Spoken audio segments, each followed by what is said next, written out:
La semana pasada comenzamos un capítulo de lo que estamos estudiando y este capítulo tiene como nombre las actividades del Espíritu, las actividades del Espíritu. Y comenzamos a hablar acerca de la comunión que nuestro espíritu tiene con Dios, con la Trinidad, la comunión con el Padre, la comunión con el Hijo, la comunión con el Espíritu Santo.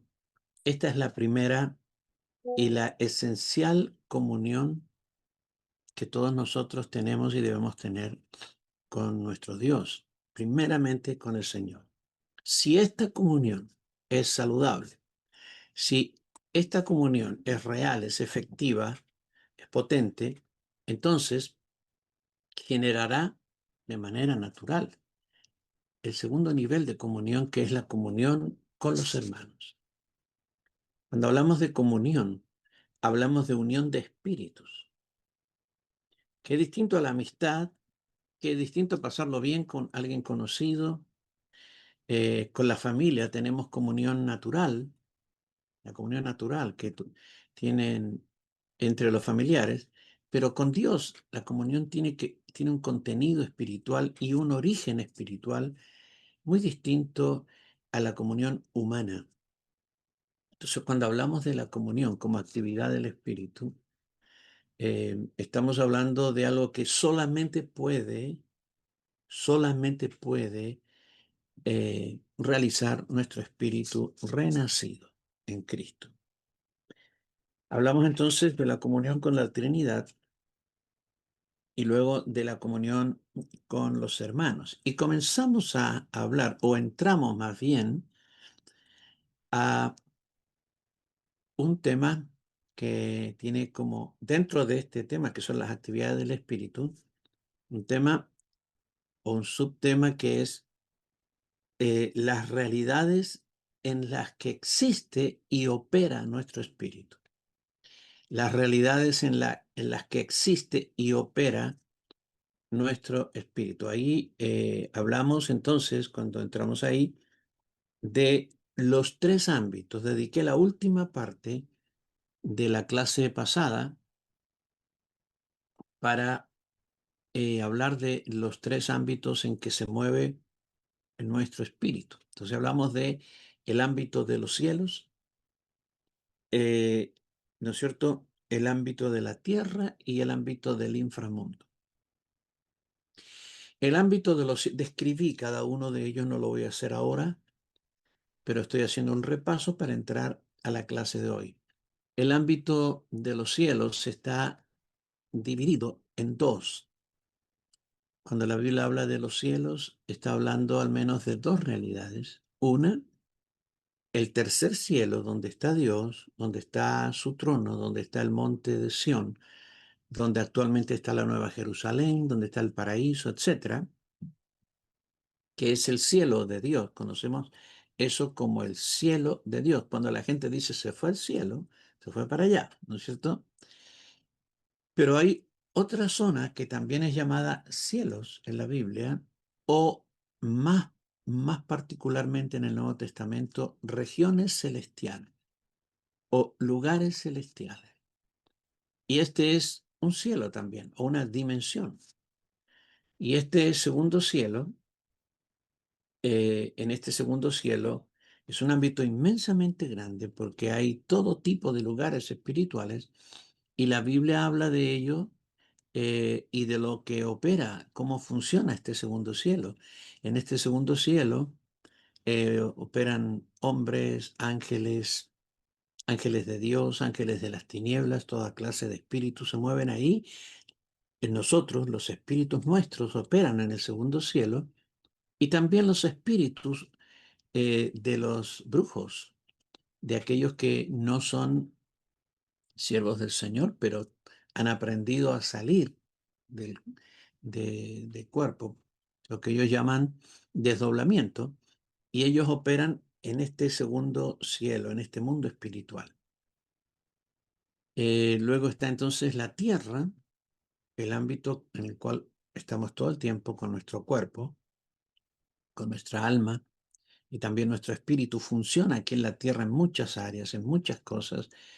Eh, Cuando estamos hablando a la gente, ministrando a las personas, estamos aquí en la tierra y ejercemos un impacto en esta dimensión, en este ámbito que la Biblia llama mundo, en el mundo, usa la palabra cosmos para hablar del mundo, de la tierra.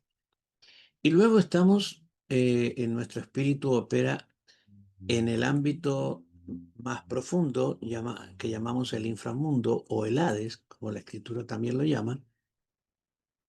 Allí en el Hades también describimos cómo es el Hades, así en términos generales, y la actividad de la iglesia en el Hades evidentemente tiene que ver con rescatar a los perdidos, rescatar los fragmentos del alma que han sido robados por el enemigo. En el Hades también rescatamos recursos, rescatamos empresas, rescatamos personas, rescatamos lugares, rescatamos iglesias, etcétera. El Hades es una zona donde el enemigo aprendió a robar, aprendió a sustraer a los humanos comunes y a la iglesia también. Hemos ministrado a gente que estaba en el Hades y estamos hablando de hermanos nuestros. Y tú dices, ¿por qué en el Hades? Porque el diablo roba, es un ladrón. Y a veces ignorando bien la- las razones por qué él puede robar, sin embargo lo hace. Lo hace y roba, sustrae de la vida de las personas muchas cosas buenas. A veces oramos y oramos y oramos y oramos y oramos por algún pariente, pero hay que ir a buscarlo a Hades, porque el diablo lo cautivó allí. Y si lo sacamos de allí, aquí en su vida natural van a ocurrir muchos cambios positivos. Entonces, cuando Jesús habló por primera vez acerca de la iglesia, mencionó a la iglesia por primera vez, quizá por primera vez quedó registrado, a lo mejor antes lo había hablado a sus discípulos, pero en la Biblia, cuando tú interpretas la Biblia, hay un principio que se llama el principio de la primera mención. ¿Y qué significa? Que cuando una palabra acerca de un concepto se menciona por primera vez, ahí encuentras tú el núcleo de muchas verdades que en el tiempo se van a desarrollar. Por ejemplo, la primera vez que la Biblia menciona el término casa de Dios, lo menciona Jacob cuando él, después de haber dormido en un lugar y haber tenido la visión de la escalera, ángeles subiendo y bajando, ¿verdad? Cuando él se despierta, toma aceite, unge una piedra, la piedra donde él que había puesto como cabecera, y él dice, esta piedra es casa de Dios. En el hebreo es Betel, por eso el lugar fue llamado Betel. Y es curioso para nosotros que haya nombrado a una piedra como casa de Dios, pero no es curioso en el plan de Dios, porque en el plan de Dios luego Cristo es la piedra fundamental, nosotros somos piedras vivas que formamos el templo espiritual de Dios. Entonces, en esa primera mención hay muchos significados que se van a desarrollar en el tiempo. Y cuando Jesús menciona por primera vez la iglesia, dijo, bienaventurado eres Pedro, porque no te lo reveló carne ni sangre, sino mi Padre que está en los cielos. Y yo te digo que tú eres Pedro, y sobre esta roca, edificaré mi iglesia, y las puertas del Hades no prevalecerán contra ellas. Y todo lo que atareis en la tierra será atado en los cielos, y todo lo que desatareis en la tierra será desatado en los cielos. ¿Sí? Allí el Señor está mencionando la conexión de la iglesia con los cielos y la conexión de la iglesia con el Hades. ¿Tiene la iglesia un ministerio en el cielo o con el cielo? Sí, tanto con el tercer cielo como con el segundo cielo. ¿Tiene una iglesia un ministerio, la iglesia un ministerio en el Hades? Sí. Por eso el pasaje dice, las puertas del Hades no prevalecerán contra la iglesia, no resistirán el embate de la iglesia, no podrán impedir que la iglesia penetre las puertas del Hades. Porque tú sabes que en el mundo espiritual todo tiene puertas. Sí, y así como en el cielo hay puertas y la Nueva Jerusalén tiene puertas, el Hades también tiene puertas y entramos por las puertas del Hades a cumplir ministerios que el Señor nos ha entregado, tareas que nos ha entregado, que tienen que ver con rescate, rescate de personas, rescate de situaciones, etcétera, etcétera. Bueno, hablé de esto la clase pasada y entonces empezamos a hablar de estos tres ámbitos en los que la iglesia se mueve. Ahora, yo quisiera que distingamos dos conceptos. El concepto de realidad o de experiencia espiritual y de suprarrealidad espiritual. Puedes poner allí la diferencia o lo que es la realidad espiritual y lo que es la suprarrealidad espiritual. La palabra supra es el antónimo de infra. Cuando decimos inframundo, estamos hablando de lo que está debajo. Cuando hablamos de supra, lo que está arriba. ¿Sí? Entonces vamos a hablar de realidad espiritual y suprarrealidad espiritual. Lo que nosotros llamamos realidad espiritual es el modo en que nuestro espíritu normalmente existe y se mueve tanto en el espacio espiritual como en el tiempo cronos. ¿Qué es el tiempo cronos? El tiempo del reloj, el tiempo constituido por años, meses, semanas, días, horas, minutos, segundos. Tiempo cronos. Tiempo cronos. En este tiempo cronos, porque el tiempo cronos fue una creación divina. Cuando Dios comenzó a crear todas las cosas, una de las primeras cosas que creó, eh, yo diría que dos cosas que él creó antes de comenzar a materializar la creación, dos cosas que él creó fueron el espacio y el tiempo. El espacio, porque era necesario el espacio para que las cosas pudieran ser creadas y albergadas, y el tiempo. Y el tiempo era una, a la vez, un sistema que mediría las cosas, ¿no es cierto? Mediría días, años, etcétera, la existencia, mediría la existencia de las cosas, pero a la vez sería una limitante. Tanto el espacio como el tiempo son, permiten y limitan, ¿no? El tiempo cronos, digo, permiten, por ejemplo, el espacio tiene un final y hasta ahí llega, hasta donde Dios lo creó. Gigantesco, inmenso, inimaginable, pero el espacio tiene un final, ¿sí? Lo que llamamos cosmos tiene un final. El cielo, el mundo espiritual, las regiones celestiales tienen un espacio espiritual, pero ese espacio espiritual también tiene un final.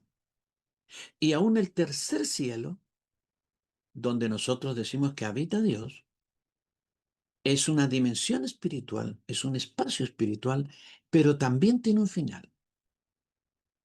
Todo lo que Dios ha creado tiene tiene límites, límites espaciales y límites cronológicos. Espaciales, que tiene que ver con la extensión, y cronológicos, que tiene que ver con el tiempo. Hay una cualidad divina, un atributo divino, y es la infinitud. Dios es infinito. Infinito significa sin fin. Dios no tiene fin. No hay un momento o algo, no sé, un lugar donde tú puedes decir, hasta aquí llega Dios. Mira, todos nosotros tenemos fin. Por ejemplo, miren, mírenme a mí, ¿no es cierto? Yo mido 1,95 m en mi mente, ¿no? ¿Sí?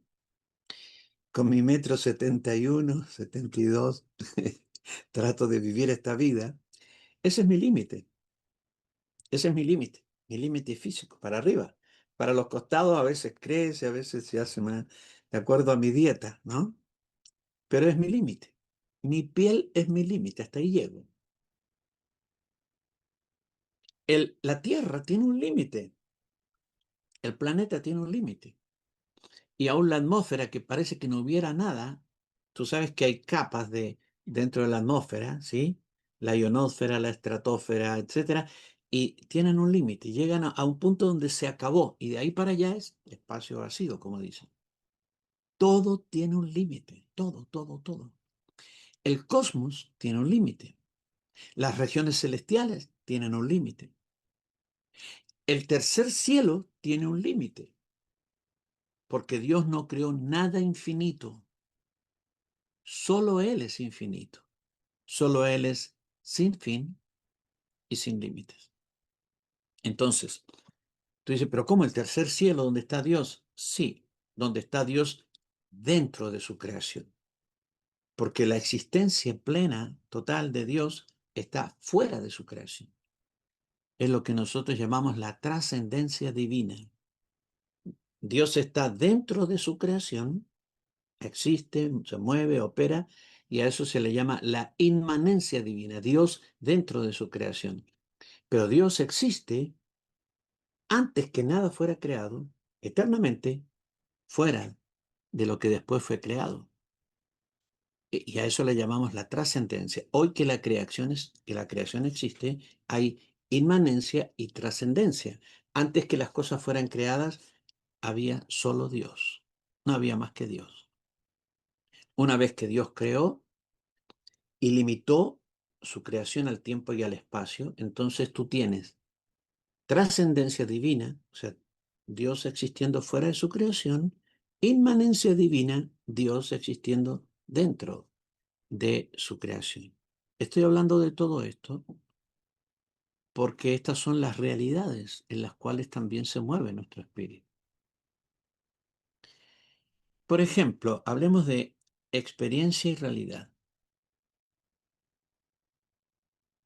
Nosotros tenemos experiencias con el Señor. Todos los que estamos aquí tenemos experiencias con el Señor, sin duda.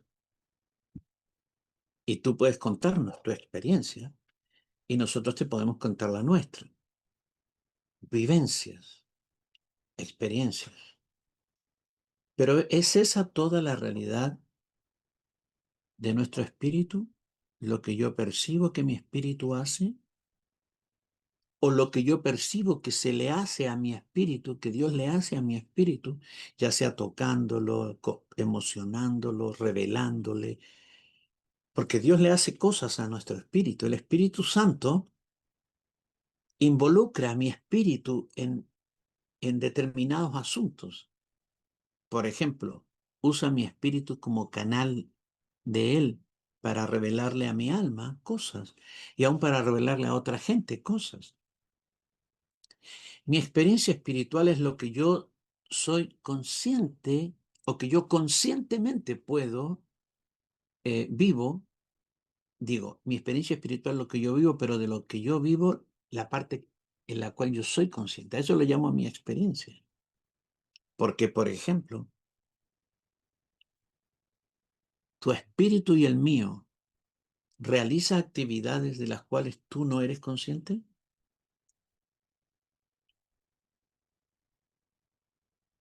que tú no tienes ni idea, y tu espíritu anda por China allá, no sé, ministrándole a uno a otro, ¿sí? pero eso no es tu experiencia. Tú no lo vivencias. Pero tu espíritu es una realidad de tu espíritu que tu espíritu no está consciente, no sabe. A veces te enteras de lo que tu espíritu está haciendo o de lo que ha hecho, porque alguien te dice, hermana, ¿te acuerdas cuando tú me dijiste tal cosa? Y nunca se lo dijiste. Cuando oraste por mí para que fuera liberada y salí de la depresión y nunca estuviste ahí. Pero la persona lo experimentó, pero tú no. Entonces, nosotros somos conscientes de algunas cosas que vive nuestro espíritu, pero de otras que nuestro espíritu vive y en las que está y se mueve, somos completamente inconscientes. No lo sabemos. Entonces, cuando uno habla de su experiencia espiritual, está hablando de una parte de lo que el espíritu vive. Tu experiencia o tu vivencia o mi vivencia es solo una parte de las actividades que mi espíritu realiza. ¿Sí? Apóstol Hilda, tú creo que tienes sí. Apóstol, bueno, saluda a todos. Bendiciones, amén. En nombre del Señor. Usted decía que los brujos se desdoblan, ¿verdad? Sí, Ya. Puedo, yo tuve una experiencia, no sé si experiencia o realidad, pero puede percibir uno un brujo desdoblado que está cerca.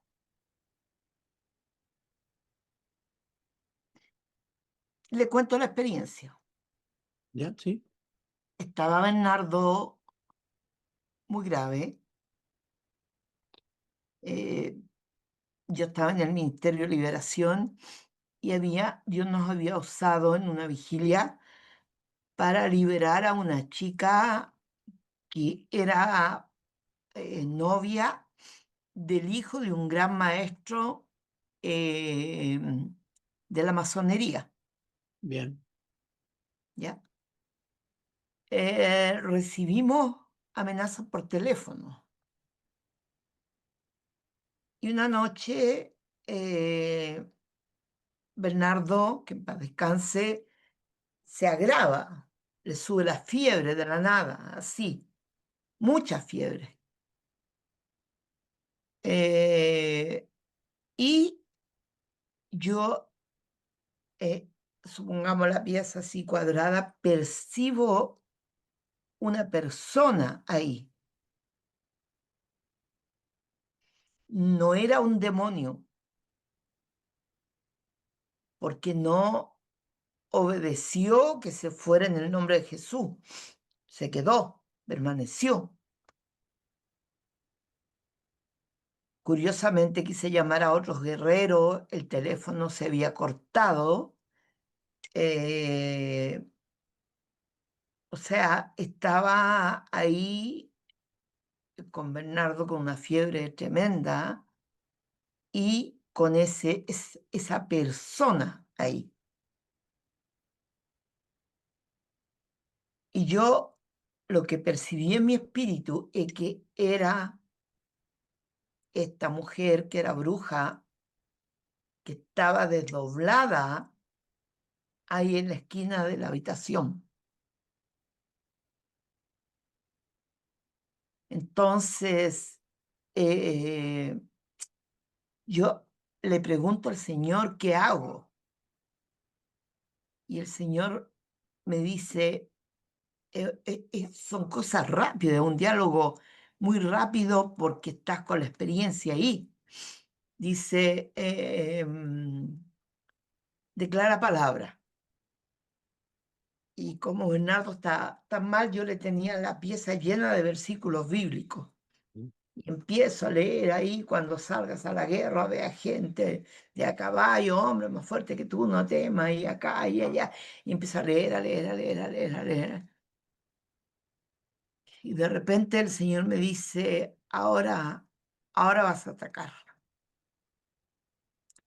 Y lo primero que viene es un cordel. Yo lo veía, un cordel. Y yo empiezo a amarrar a esta persona.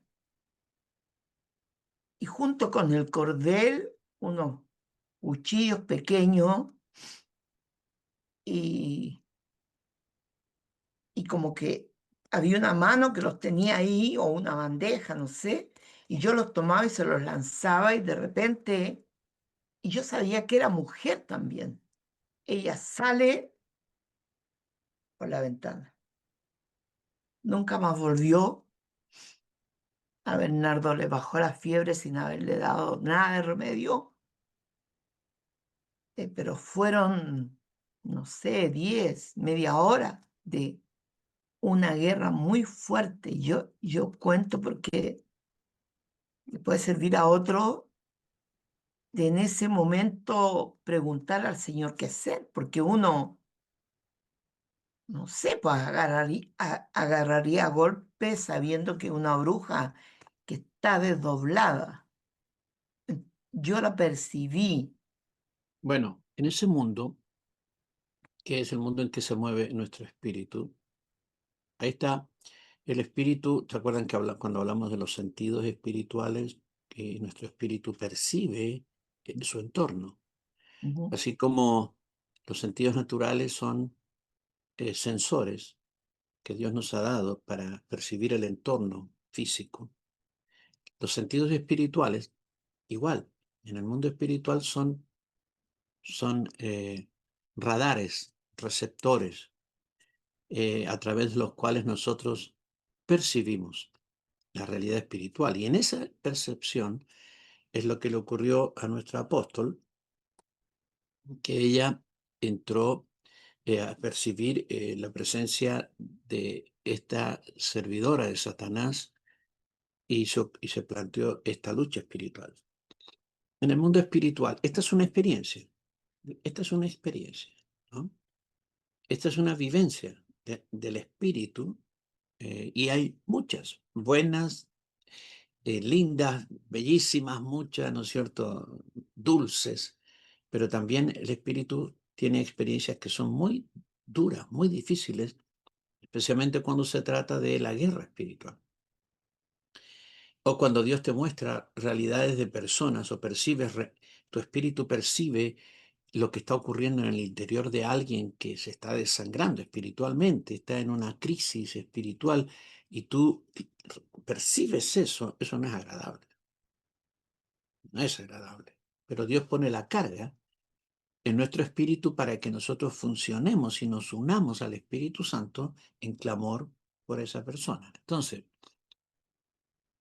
tenemos que entender la experiencia, perdón, tenemos que entender la realidad espiritual en dos dimensiones, por decirlo de alguna manera. Una, aquella parte de la que somos conscientes, que después podemos testimoniar, como está testificando la apóstol, de algo que ella vivió y lo recuerda y lo puede contar.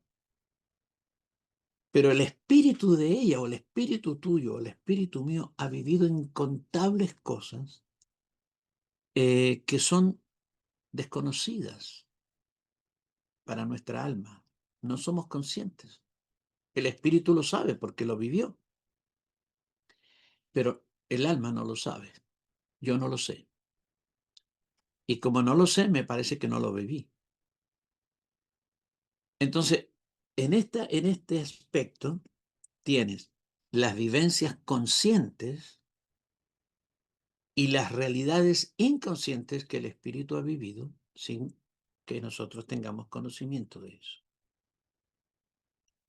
Pero hay un tercer nivel de realidad espiritual a la que vamos a llamar suprarrealidad. Una realidad que está sobre sobre estas dos realidades. en estas dos realidades el espíritu se mueve, va, viene, hace, y de una parte somos conscientes, de la otra las desconocemos directamente, ¿no? Bueno, entonces, la suprarrealidad, ¿qué es la suprarrealidad?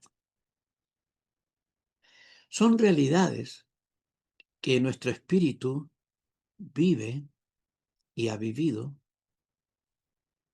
antes de nosotros ser constituidos personas humanas que vienen de atrás.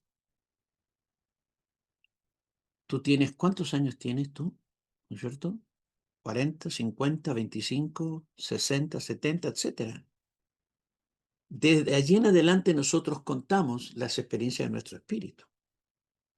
Pero nuestro espíritu comenzó a existir en la eternidad pasada, antes que el mundo fuera hecho. Nosotros ya existíamos y el espíritu tuvo un montón de experiencias, pero muchísimas experiencias, de las cuales hoy no somos conscientes, no tenemos recuerdo, no porque hayan sido borradas, sino porque, como alguna vez lo explicamos, para entrar a este mundo material, nosotros fuimos sujetos a una kénosis, igual que Jesús. Cuando el Hijo de Dios vino a este mundo, se tuvo que anonadar, se tuvo que negar a sí mismo. Algunos interpretan esa expresión, se anonadó, se negó a sí mismo, se vació, de alguna manera, desactivó, no desinstaló, desactivó funciones y atributos que él siempre tuvo y ha tenido, de divinidad, de omnisciencia, omnipotencia, omnipresencia, etcétera. Todo aquello lo tuvo que de alguna manera desactivar para entrar, para entrar a vivir en este mundo como hombre, bajo las limitaciones del hombre. Y tuvo entonces que depender del Espíritu Santo para que el Espíritu le revelara todas las cosas que el Padre quería que él hiciera. Nosotros también, cuando fuimos soplados en Adán, eh, se desactivaron, o Dios desactivó conocimientos, experiencias, vivencias, cosas que nosotros vivimos con el Señor en la eternidad pasada, y están ahí, pero están inactivas. Las vamos a recuperar cuando seamos glorificados. Por eso ese pasaje de Primera de Corintios 13 que dice, ahora conocemos en parte, pero entonces conoceremos como fuimos conocidos. Ahora veo por espejo oscuramente, mas entonces veré claramente. Se refiere a esto, a que vamos a recuperar el conocimiento que temporalmente fue desactivado en nosotros y capacidades del espíritu que temporalmente fueron desactivadas en nosotros para que pudiéramos vivir la vida humana. Ahora, cuando hablamos de suprarrealidad, estamos hablando de esas cosas que el espíritu tiene y las tiene y un día van a ser reactivadas. Un día van a volver a funcionar y vamos a recordar todo lo que vivimos en la eternidad pasada y en el tiempo de la tierra. Todo va a ser un recuerdo completo de nuestra existencia como espíritus. Pero hay un pasaje aquí que quiero que leamos en el libro de Romanos 8:30. Y a los que antes conoció, también los predestinó para que fuesen hechos conformes a la imagen de su Hijo, para que Él sea el primogénito entre muchos hermanos. El 31. Y a los que predestinó, a estos también llamó. Y a los que llamó, a estos también justificó. Y a los que justificó, a estos también glorificó. Mira, predestinó, llamó, justificó glorificó. Cuando nosotros nos paramos en la línea del tiempo, en la línea del tiempo, el pasado está para allá. No sé desde allá donde tú estás mirando, porque a veces se hace al revés la imagen, pero el pasado, digámoslo así, está para atrás, ¿no es cierto? Para atrás, en la línea del tiempo. Y el futuro está para adelante. Entonces, cuando nosotros hablamos de predestinó, ¿dónde está predestinó? Atrás, pasado, ¿sí? Llamó, ¿cuándo nos llamó? Hace tantos años. ¿Dónde está eso? Atrás. Justificó, ya fuimos justificados. ¿Dónde está eso? Atrás. Glorificó,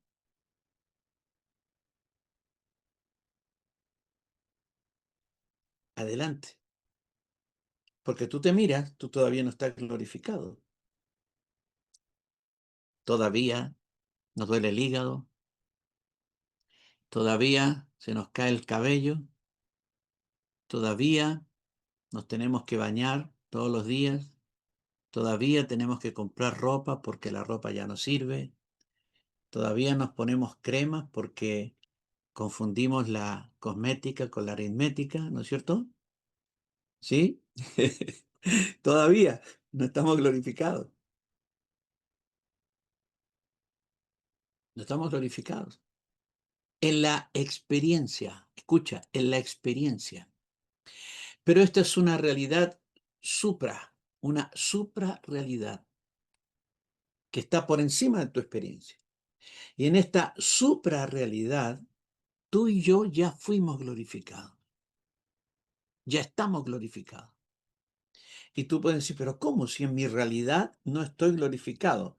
Sí, en nuestra experiencia y en nuestra vivencia no estamos glorificados, pero en esta suprarrealidad divina ya estamos glorificados, ya estamos glorificados. Amén. Pastor Francisco, Bendiciones, amado. sí, amén. Bueno, hay una pregunta que no puedo dejar de hacerla. Claro, las capacidades del espíritu tremendo. Hemos tenido experiencias con el Señor que nos ha llevado, yo sé que hay más, hay varios acá, que nos saca del cuerpo, nos lleva a un lugar, etcétera. Hemos vivido esa experiencia, pero mire, me gustaría que veamos en Mateo capítulo 4, qué tremendo esto, porque en el verso 1 de Mateo 4 dice, entonces Jesús fue llevado por el Espíritu al desierto, ¿verdad? Pero después nos vamos al capítulo 5 y dice, entonces el diablo le llevó a la santa ciudad. O sea, el enemigo, Satanás, el diablo, y que el Señor lo reprenda, también tiene esa capacidad de trasladarnos, de llevarnos. Esa es la pregunta. Bien, cuando nosotros leemos los evangelios, hay algo que se llama, a los evangelios se le llama evangelios paralelos. ¿Por qué se le llama paralelos? Porque varios cuentan la misma historia. Por ejemplo, Mateo 4, Lucas 4 y Marcos 1 cuentan la misma historia, la tentación de Jesús. Pero uno de ellos, no recuerdo cuál de los tres, dice que él fue llevado por el Espíritu al desierto para ser tentado. Y cuando dice que el Espíritu le llevó para ser tentado, significa que ¿quién lo iba a tentar? Evidentemente Satanás, y era el plan de Dios que así fuera. Él tenía que pasar por esa tentación y esa tentación estaba diseñada por Dios. El diablo creía que estaba inventando algo. El diablo creía y dijo, acá lo tengo, ya está. Tiene hambre, está debilitado. Pero el Espíritu lo llevó para ser tentado por el diablo. Entonces muchas cosas que nos suceden porque el Señor nos pone en esas situaciones para que el diablo tenga la oportunidad de hacer algo, pero en realidad es Dios el que está usando al diablo, a veces para probar nuestro corazón o para determinados propósitos. Entonces, eh, eso explica algunas experiencias que uno tiene a veces que, mira, ¿puede el enemigo sacarnos sin que nos demos cuenta? Sí, yo he vivido 2 experiencias, he contado esas experiencias de cuando una vez fui llevado por brujos a Ushuaia. Había una gran convocatoria de brujos, yo creo que ya lo conté eso, eh, y el Señor nos dio una victoria y nos enseñó que no importa, no importa lo que los enemigos de Cristo puedan hacer, nosotros tenemos toda la autoridad para derrotar eso y destruirlo completamente. Amén. Entonces, pero son permitidas por Dios. Normalmente se cumple en nosotros, o se debe cumplir en nosotros, esa palabra que dice: el que es de Dios, el maligno no le toca. Es una promesa. Si te toca es por permisión divina. O, ojo, o porque te saliste del techo. Y si está lloviendo y te saliste del techo, te vas a mojar. Y nos salimos del techo. A veces por comisión o por omisión. Por eso nosotros tenemos que tener cuentas bien cortitas con Dios. No le creas al diablo cuando pecamos y hacemos algo y nos damos cuenta, ¿no? Después me arrepiento. No, no, no hagas eso.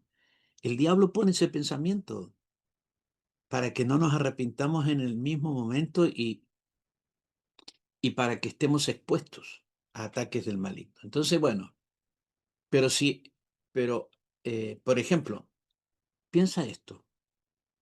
Cuando la Biblia dice que es necesario que eh, a través de muchas tribulaciones entremos en el reino, ¿sí? Es un programa divino. ¿De dónde vienen esas tribulaciones? ¿Quién las origina materialmente en contra nuestra? Sin duda, nuestro enemigo. Él ignora el plan. Él ignora el plan final. Después dice: pucha, ¿por qué? ¿Por qué lo tenté? ¿Por qué me ganó por todos lados? Me dio por arriba, por abajo, y acá estoy derrotado y encima Dios cumplió un plan con mi propia ataque contra él.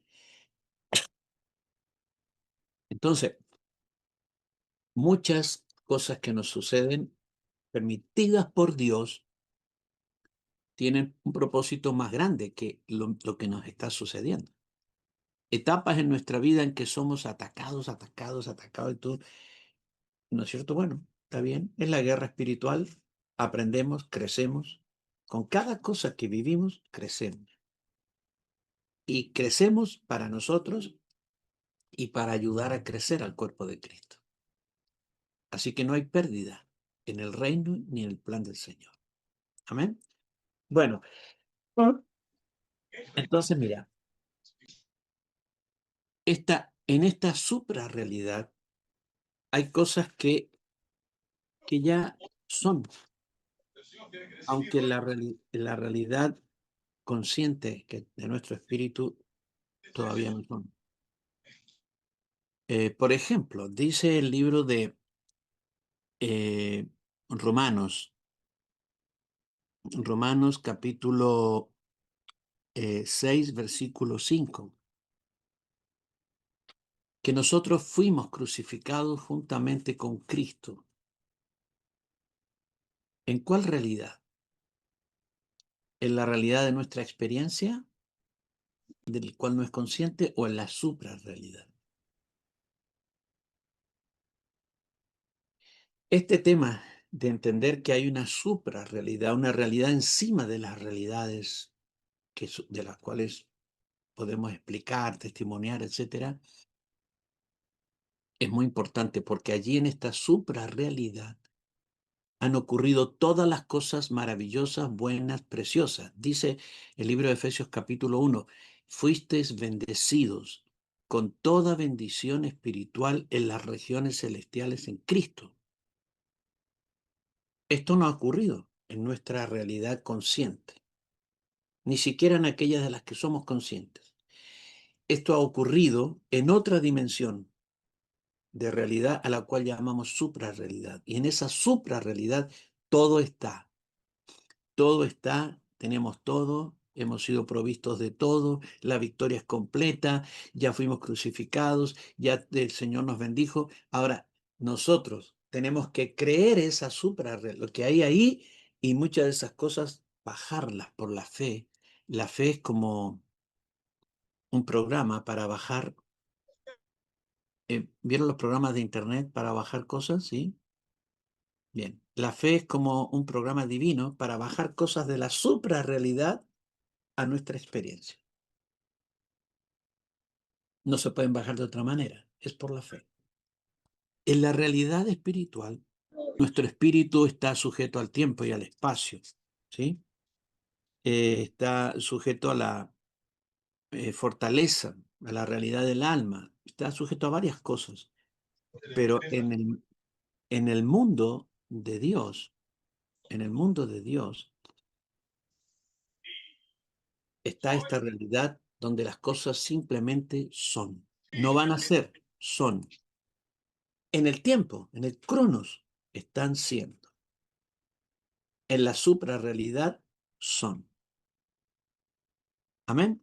Bien, hablemos ahora acerca de individualidad y corporatividad. Individualidad y corporatividad. Cuando nosotros nacimos en la eternidad pasada, nacimos como hijos de Dios, espíritus hijos de Dios, cada uno con su propia individualidad. Un día vamos a recuperar los recuerdos actualmente desactivados y vamos a recordar muchas cosas que quizás vivimos entre nosotros, que estamos aquí. Y con los millones y millones de hijos del Señor, escogidos igual que nosotros, eh, como, como hijos individuales de Dios, espíritus hijos individuales de Dios en la eternidad pasada. Dios creó, más bien engendró una familia de hijos, nosotros, sus hijos. La individualidad es parte esencial de nuestro espíritu. Somos individuos, cada uno de nosotros. Y mira que la Biblia nos habla como individuos. En gran parte de la Escritura se nos habla como individuos. Y cuando tomamos el mensaje y lo leemos, nos identificamos porque nos está hablando a nosotros como individuos. También nos habla como pueblo. Y también somos pueblo. Pero somos primeramente individuos, espíritus individuales. Y lo vamos a hacer por toda la eternidad. Espíritus individuales. Amén. Ahora mira, como espíritus individuales, tenemos que entender que esta es la revelación bíblica. Si tú y yo fuéramos budistas, los budistas no creen en un Dios personal. Y ellos sí creen que cada espíritu humano, a través de sucesivas reencarnaciones, y la doctrina de la reencarnación es una mentira, pero ellos lo creen eso, que a través de sucesivas reencarnaciones, el espíritu del hombre se va perfeccionando, se va santificando. Y la siguiente reencarnación nace o renace en una dimensión o en una realidad superior. Y si se portó bien, etcétera, hasta, ¿no es cierto?, hasta llegar al techo de la perfección, el espíritu. Y cuando se llega a la meta, cuando un ser humano llega a la meta de la perfección del espíritu en las doctrinas hinduistas y budistas, cuando llega ahí, se absorbe en el Dios impersonal. Es decir, deja de existir individualmente para incorporarse a la divinidad. Es como una gotita de agua que ha sido gotita de agua toda la vida, una gotita de agua cada vez más perfeccionada, hasta que cuando llegó al sumo de la perfección, la gotita de agua, ¡brum!, la lanzas al océano. Y en el océano, la gotita de agua perdió toda su identidad. ¿Ese es el plan de Dios para nosotros? No. El plan de Dios para nosotros es que siempre y por siempre vamos a conservar nuestra individualidad. Siempre. Es más, Dios nos da nombres y nos dará un nombre nuevo. ¿Qué significa? Que hoy aquí en la tierra te llamas Miguel, te llamas Carlos, Miguelito. Allí está Miguel haciendo la manita así, ¿sí? En la tierra te llamas Miguel, pero allá no sé cómo te vas a llamar, ¿no es cierto? Te van a dar un nombre nuevo. Cada uno de nosotros tendrá un nombre nuevo. ¿Qué significa un nombre? Significa identidad. ¿Y por qué? ¿Quién puede tener identidad? La individualidad. Entonces, Dios te dará un nombre nuevo. Seguirás siendo un ser individual con un nombre nuevo. ¿Cuántos esperan que llegue pronto ese día del nombre nuevo? Amén. Aleluya. Sí, Señor. Bueno, muy bien. Ahora, esta es la realidad individual. Pero simultáneamente, escucha, simultáneamente, mientras que vivimos nuestra individualidad, somos parte de una corporatividad. Somos individuos, pero a la vez somos parte de una corporatividad, de otra realidad, la realidad corporativa. O sea, somos parte de algo más grande que nosotros. Por ejemplo, somos parte del cuerpo de Cristo. Somos parte del cuerpo de Cristo. No perdemos nuestra individualidad, pero somos parte del cuerpo de Cristo. ¿Qué parte del cuerpo? No lo sé. Puede ser ojo. Pablo habla de esto, ¿no? ¿Sí? Puede ser mano, puede ser boca, puede ser un órgano interno, pero eres un órgano individual y definido que eres parte de una realidad mayor. Y esa realidad mayor existe en la suprarrealidad. ¿Entiendes? ¿Sí? En la suprarrealidad. Si tú te miras por todos lados, tú no te sientes, tú no te sientes mano del cuerpo de Cristo. Te mira, tu hermano te mira, no te ve mano, no te ve como una mano, te ve como un hermano. Pero en la suprarrealidad, tú eres un oído, tú eres un hígado, tú eres ojo, etcétera. En esa otra realidad, que es la realidad de la corporatividad. Eh, por ejemplo, somos el templo de Dios, el edificio de Dios. Y en ese edificio de Dios quizá tú seas puerta, quizá tú seas un ladrillo, una columna. Conservas tu individualidad, pero eres parte de algo más grande. Mira, un ladrillo. Compraste ladrillos y los traes a tu casa, ¿no es cierto? Y luego empiezas a edificar. Y este ladrillo, que es muy parecido a los otros, es un ladrillo único. Es un ladrillo. Tiene identidad, tiene límites, tiene forma, estructura. Pero el constructor lo toma y lo une con otros ladrillos y lo hace parte de algo más grande que el ladrillo. ¿Qué es eso más grande que el ladrillo? La pared.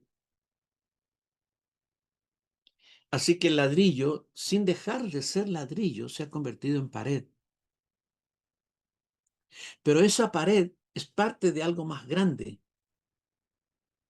Y eso más grande se llama templo. Entonces el ladrillo individual se convirtió en templo. Individualidad, corporatividad. Estamos hablando de nuestro espíritu. Nuestro espíritu es un ladrillo, por decirlo de alguna forma, que Dios lo ha edificado. Cuando el ladrillo es edificado, escucha, cuando el ladrillo es edificado se convierte en la realidad mayor, en templo de Dios. Ahora, nosotros, escucha esto, nosotros en Cristo vivimos realidades individuales.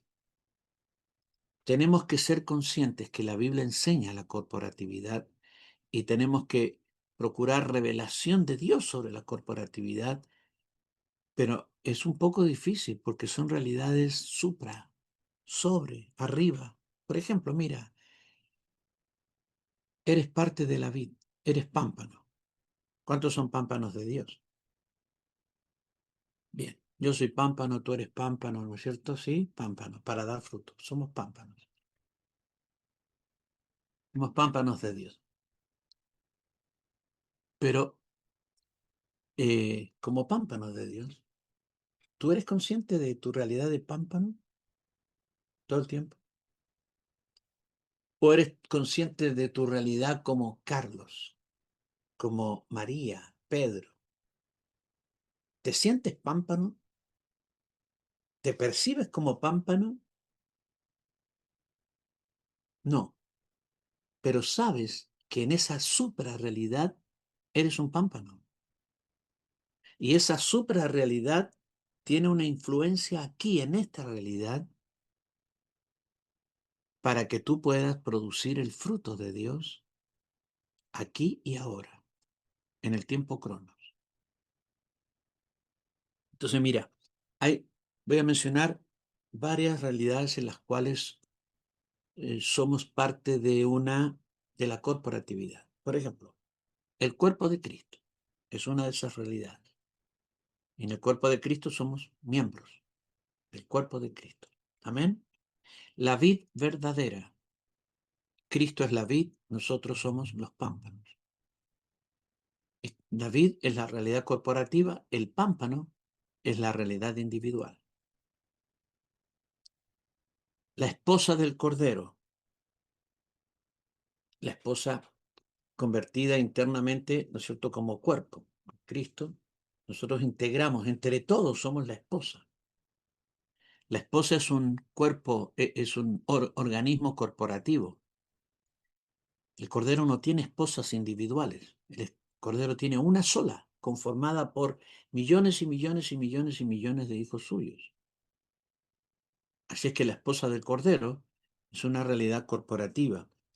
El cuerpo de Cristo es otra realidad, ya lo mencionamos. El edificio de Dios, el templo, la casa de Dios. La Nueva Jerusalén, que también es una construcción espiritual. En todas estas realidades, de todas estas realidades somos parte. En una dimensión en a la cual no somos conscientes regularmente. Mira las cosas que ignoramos. Escucha esto. ¿De qué somos conscientes? De nuestra vivencia personal. Pero no somos conscientes de lo que nuestro espíritu hace sin nuestro permiso. Y no somos conscientes de lo que somos y nuestro espíritu vive en la suprarrealidad. No lo son. Pero Dios quiere mostrarnos y revelarnos muchas cosas. Quiere que vamos de menos a más.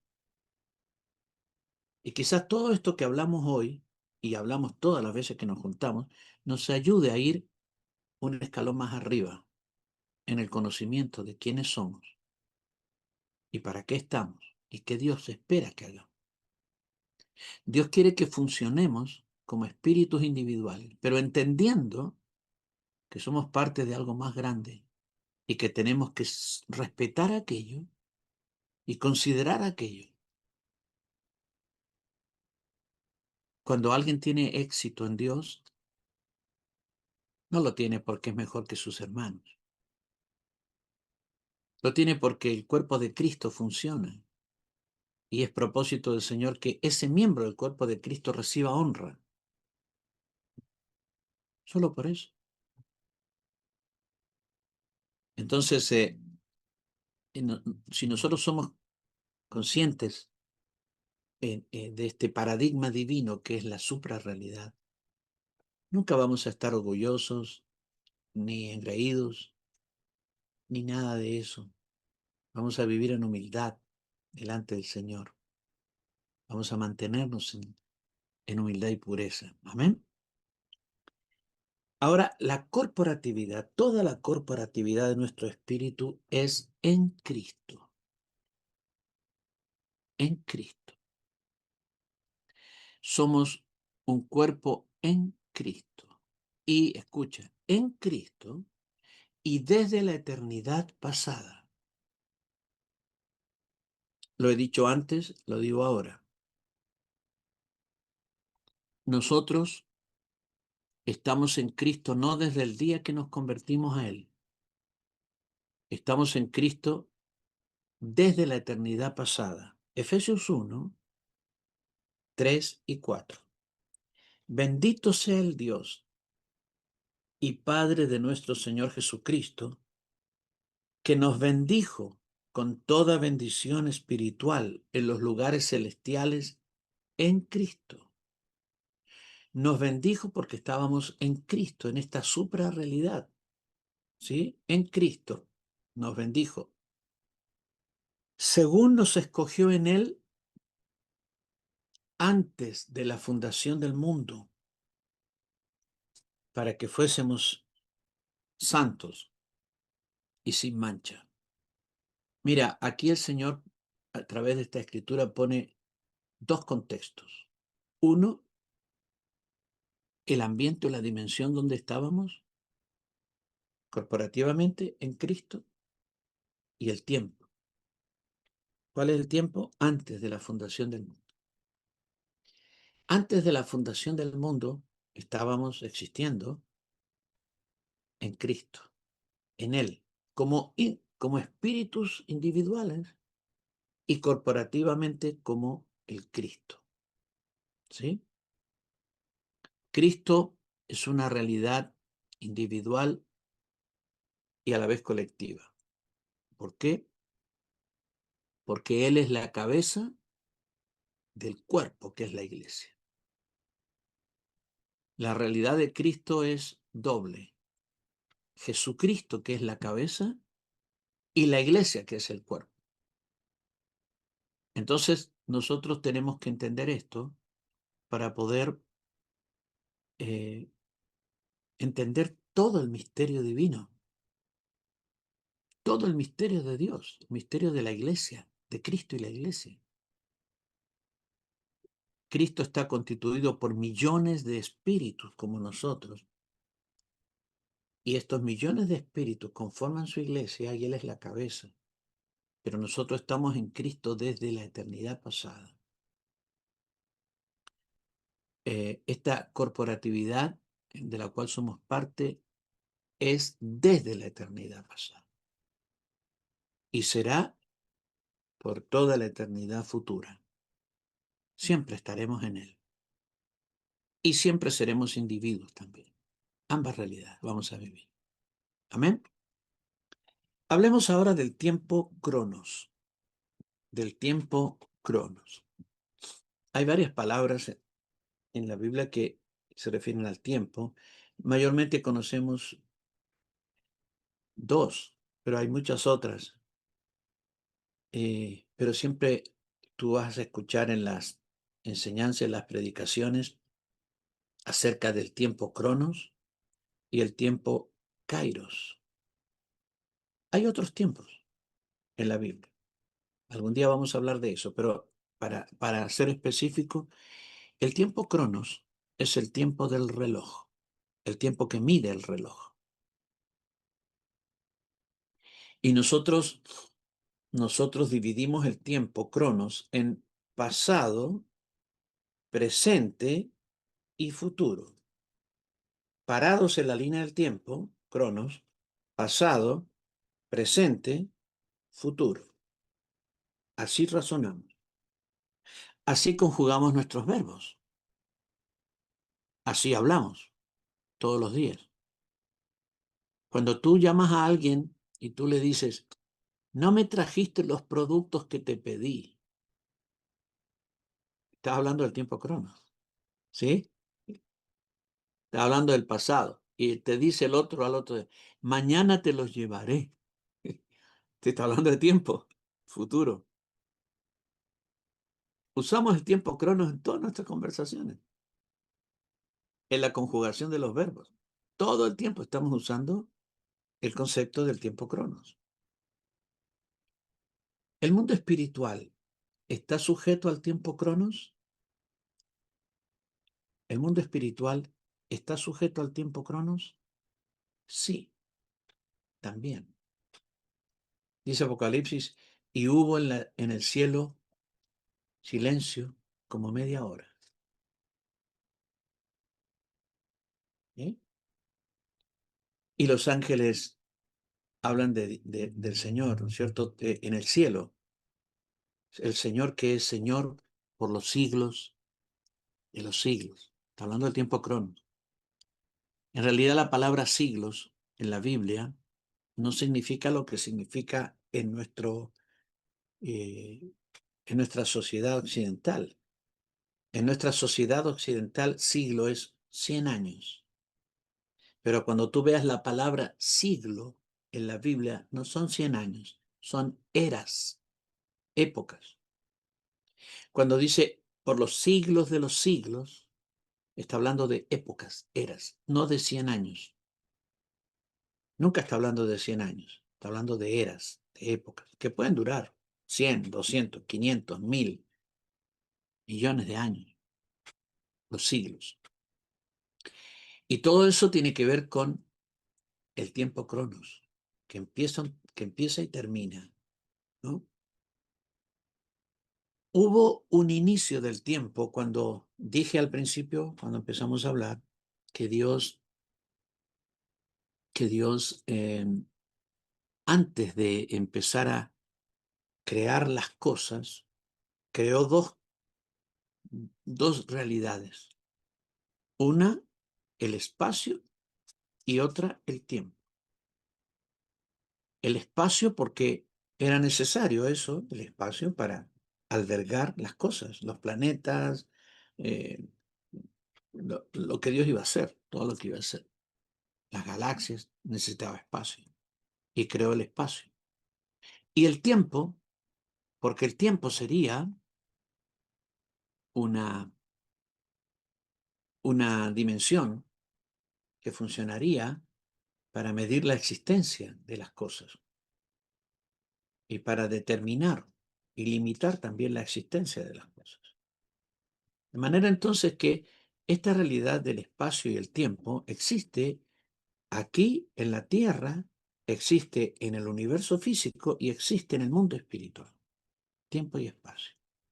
Solo que en el mundo espiritual son espacios espirituales. Aquí son espacios físicos que se pueden medir con aparatos, instrumentos, tecnología que mide eso. Pero el mundo espiritual no se puede medir con esa clase de tecnologías.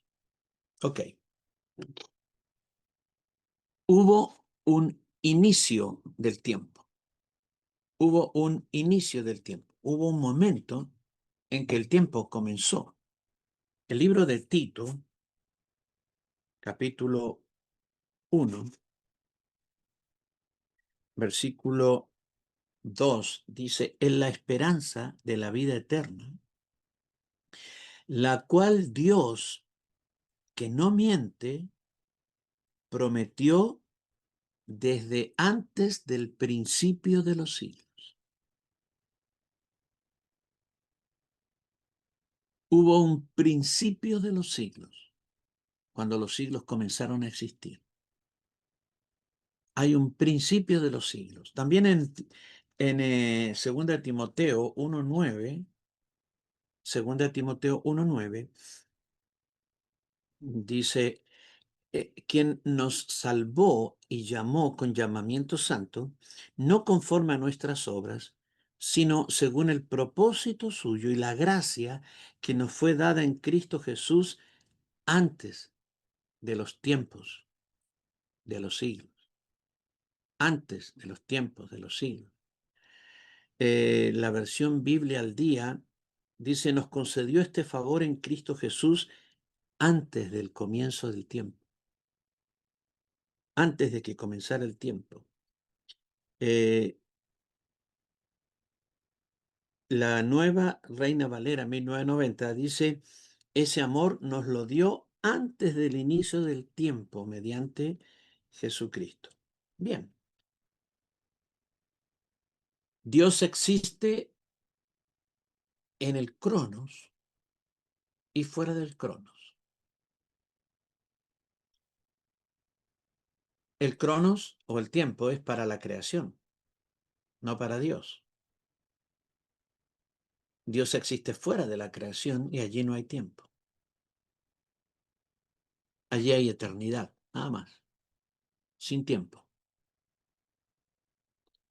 Entonces Dios tiene una existencia propia, una existencia original que siempre la ha tenido y siempre la tendrá fuera del tiempo, fuera de la creación, en la trascendencia, donde no hay tiempo. Pero también Él se mueve y opera en el tiempo, en el Cronos. Él creó el Cronos para los seres creados, pero Él opera a través del Cronos, a través del tiempo cronológico. Entonces, en su trascendencia, existe y se mueve fuera del tiempo, fuera del Cronos. En su inmanencia, Él opera dentro del Cronos y utilizando el Cronos. Pero Dios no depende ni es afectado por el Cronos. Para nosotros, un día es un día. ¿Sí o no? Un año es un año. Pero para Dios, como dice 2 Pedro 3:8, no ignoréis esto, que para con el Señor un día es como 1000 años y 1000 años como un día. Él es el dueño del tiempo. Él es el dueño del Cronos. Por lo tanto, para él, el Cronos es una cuestión relativa. Él la utiliza como quiere. ¿Sí? Mira, el día que Saúl fue ungido, el día que Saúl fue ungido como rey, Dios le dijo a través de Samuel, cuando salgas de aquí, de haberte ungido con el cuerno de aceite, te saldrán al encuentro unos hombres que van y te darán 3 tortillas y un cordero, etc. Tú harás tal cosa, después llegarás al collado de Dios y allí profetizarás, encontrarás una compañía de profetas y profetizarás, y después que pase todo esto, me esperarás para hacer el sacrificio. Escucha esto, porque es muy importante. Saúl salió de la presencia de Samuel y fue, y efectivamente venían unas personas que le dieron unas tortillas, y lo que le dijo Samuel, eso le dieron. Siguió caminando, llegó al lugar que le llamaban el Collado de Dios y entró, era un pequeño pueblo, y allí venían unos profetas y Saúl profetizó con ellos. Esas dos cosas ocurrieron, pero la tercera no sucedió. Y Dios le había dicho, pasará esto, y después pasará esto, y después pasará esto, la tercera. Dos ocurrieron, la tercera no. ¿Se equivocó Dios? Bien, Saúl empieza a gobernar, va, se gana para acá, para allá, gana batallas y pasa el tiempo, pasa el tiempo, pasa el tiempo, pasa el tiempo, pasa el tiempo y Saúl está gobernando. Años. Y un día van a salir a pelear una batalla y todo el pueblo está atemorizado porque los otros son inmensos, grandotes, tienen un gran ejército y Saúl y Samuel esperan a Samuel para que venga a hacer el sacrificio de Dios y todo eso. Y Samuel no llega y el sacrificio lo hace Saúl, lo ofrece Saúl. Y cuando llega Samuel, se molestó terriblemente y le dijo, desobedeciste y el reino será quitado de ti. Dos cosas que Dios le dijo ocurrieron el mismo día. Y cuando tú haces la línea, cuando dice y después, tú piensas que es el mismo día. Pero no, no era el mismo día. La tercera no era el mismo día. La tercera era años después. ¿Por qué cuento esto? Porque Dios hace como quiere con el tiempo. Y si tú crees que Dios está limitado con el tiempo, estás muy equivocado.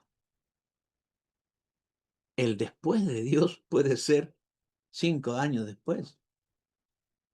Si tú dices, si Dios hizo dos cosas, tendría que haber hecho las tres. No, Él no está obligado. ¿Fue después? Claro, ¿se cumplió la palabra? Sí, Señor. Pero recuerda que para Dios un día es como 1000 años y 1000 años como un día. Él no tiene límites, ni Él está sujeto al tiempo.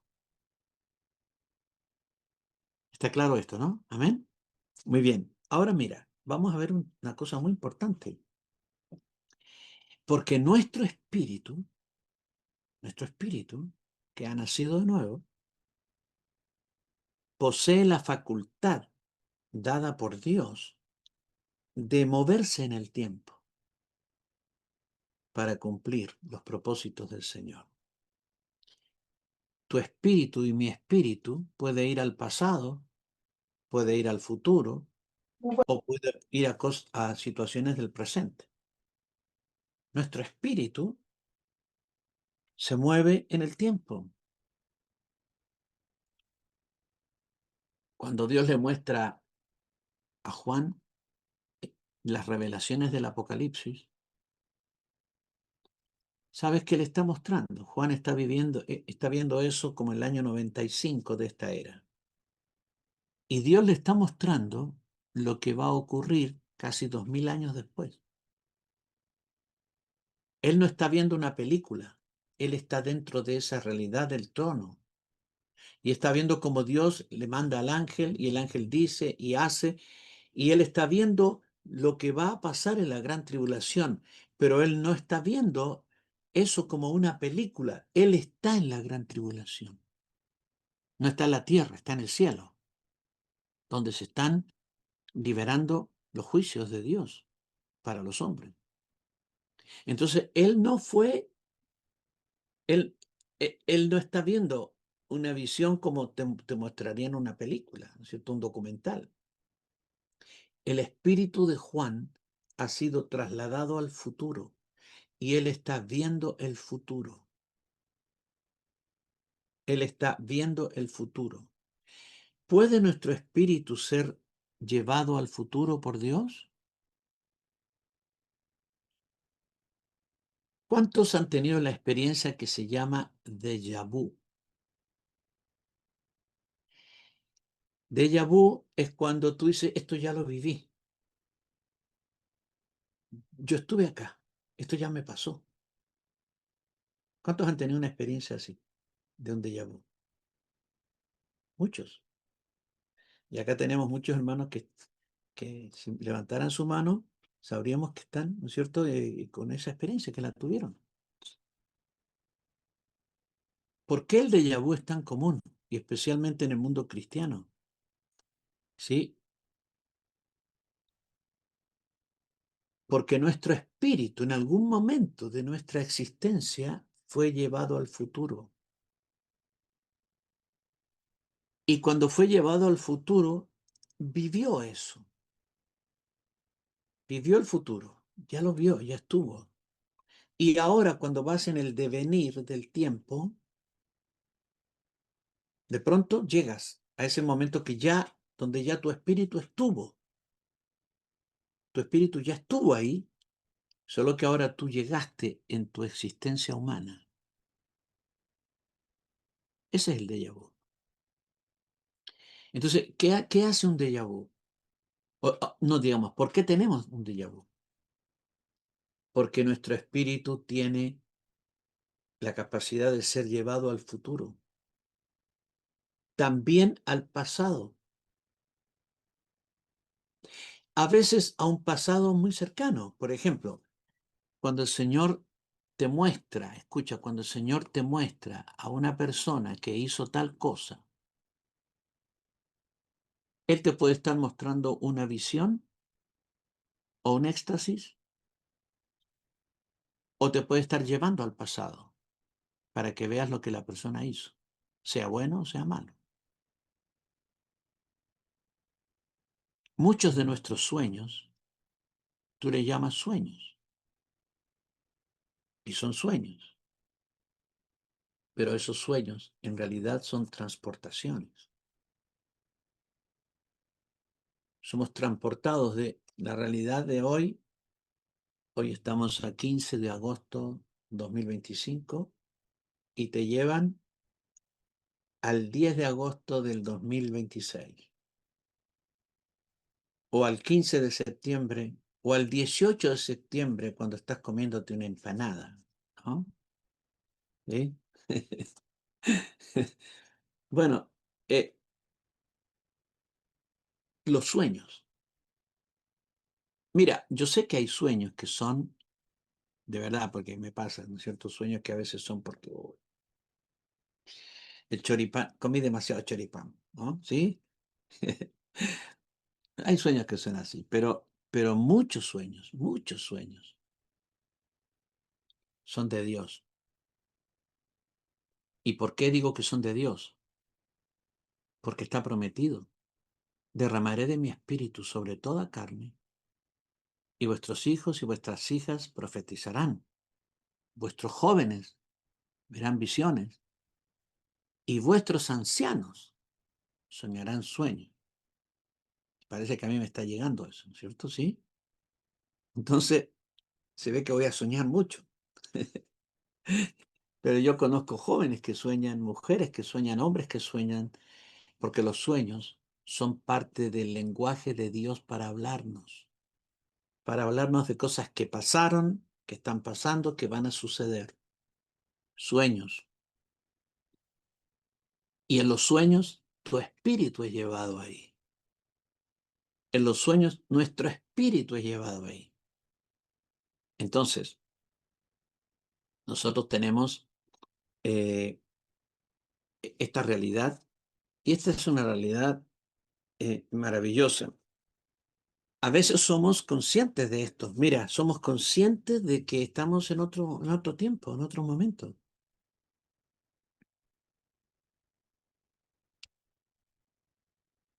Quizá orando al Señor de pronto tienes una visión y ves cosas. ¿Conoces personas que han visto sucesos muy malos que van a suceder? ¿Sí? Sucesos muy malos que no han sucedido todavía, pero que la persona los ve y está ahí y está viendo vívidamente lo que está pasando. No es que Dios se lo dijo, ni que se lo mostró. Están ahí. Están en 5 años después o 3 años después en un país, en un lugar, en una situación, y están observando lo que está ocurriendo.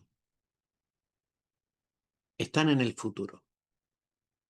No te extrañe entonces de que habrá momentos en que eres llevado al futuro, eres llevado al pasado, y así como eres llevado a través de esta dimensión que se llama tiempo, también eres llevado a través de la dimensión espacial. Puedes ser llevado al cielo de Dios para ver cosas, o llevado a una realidad del inframundo, o llevado a algún lugar, a un país de la tierra para que Dios te muestre a gente que está en situación X para que hagamos la tarea de Él. Estoy hablando de ser llevado,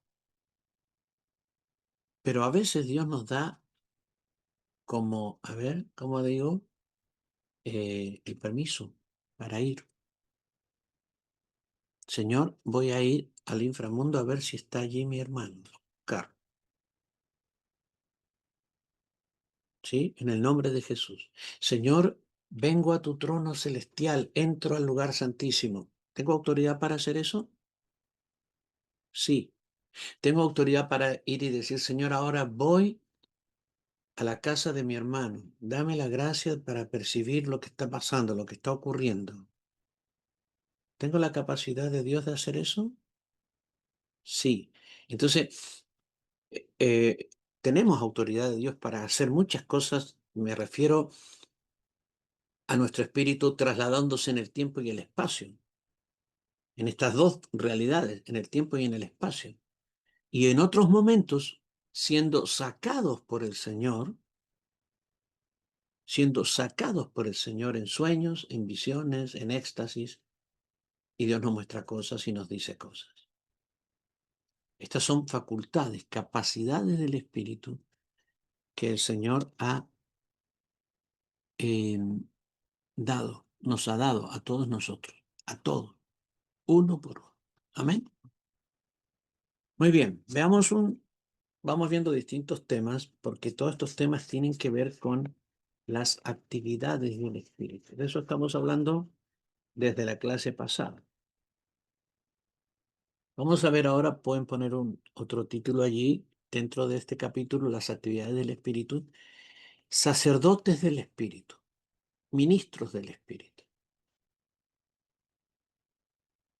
En 2 de Corintios 3:6, la palabra dice, nos hizo ministros de un nuevo pacto, no de la letra, sino del espíritu.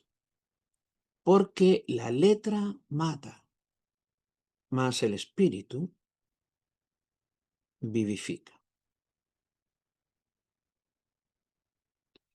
Ministros competentes de un nuevo pacto. Hoy estaba estudiando por algo que estoy escribiendo, la palabra ministros en el Antiguo Testamento. Y la palabra ministros en el Antiguo Testamento se usa preferencialmente, casi siempre, para los sacerdotes de Dios y a veces para los levitas. Y en 2 ocasiones en los Salmos se utiliza para los ángeles como ministros de Dios.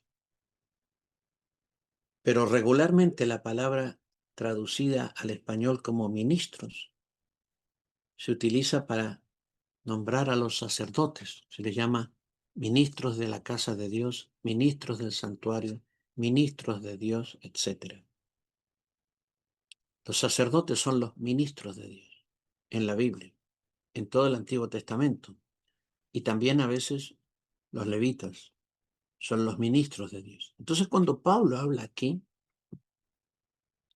nos hizo ministros. Está diciendo que nos hizo sacerdotes. Porque la única palabra bíblica que tiene que ver con esto, con ser ministro, es el único rol bíblico que tiene que ver con ser ministro es ser sacerdote. Nunca a los profetas se les llamó ministros. Nunca a los reyes se les llamó ministros. Nunca a los jueces se les llamó ministros. Nunca a los conquistadores se les llamó ministros. Se llamó ministros solamente a los sacerdotes.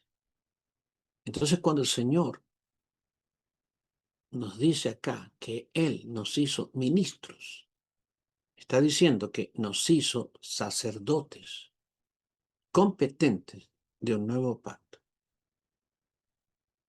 Sacerdotes de un nuevo pacto. Luego dice, no de la letra, sino del espíritu, porque la letra mata, mas el Espíritu vivifica. Mira, la palabra que se traduce letra aquí es grama. Y grama significa aquello que es dibujado, delineado, una imagen. Y también aquello que es escrito. Entonces, ¿qué dice? Nos hizo ministros competentes de un nuevo pacto, no de la imagen, no de lo que es imagen o dibujo, o aún lo que es palabra, literal, lo que está escrito, sino del Espíritu. Y el apóstol Pablo usa aquí la palabra neuma para espíritu, entendiendo entonces que nosotros somos ministros del nuevo pacto y no somos ministros del grama, de la letra. Sí, cuando yo era jovencito, escuché a muchos hermanos mayores hablar en contra de estudiar la Biblia. Y usaban este versículo. Y decían, no hay que ser tan estudioso de la Biblia. No hay que estudiar tanto. ¿Para qué estudiar la Biblia, teología, todas esas cosas? Porque la letra, la mucha letra mata. Pero aquí no está hablando de eso en absoluto. Está hablando de la ley. La ley es la letra, es la grama. La ley es la imagen de la realidad. En Juan 1:17, el Señor hizo que el apóstol Juan registrara esto, que es muy importante. Juan dijo, la ley por medio de Moisés fue dada, pero la gracia y la verdad vinieron por Jesucristo. La ley era un código religioso, civil, moral, que sujetaría al pueblo de Israel a una forma de hacer las cosas. Por la ley, por causa de la ley, debían construir un tabernáculo físico, altares físicos, instrumentos, tazones, cuchillos, tenedores físicos, todo físico. Debían ofrecer sacrificios de animales físicos, de vegetales físicos. Debían preparar incienso físico, aceite aromático físico. Todo era físico. ¿Por qué era físico? Porque eso físico era la figura o el símbolo de lo espiritual. Mira, en el Antiguo Testamento, hablando de otra cosa, cuando Dios escogía a un hombre, cuando Dios escogía a un hombre para un servicio, era un rey, un profeta o un sacerdote, se lo ungía. ¿Cómo se lo ungía? Se tomaba un cuerno de animal lleno de aceite y se derramaba ese cuerno de aceite sobre la cabeza del hombre, completo.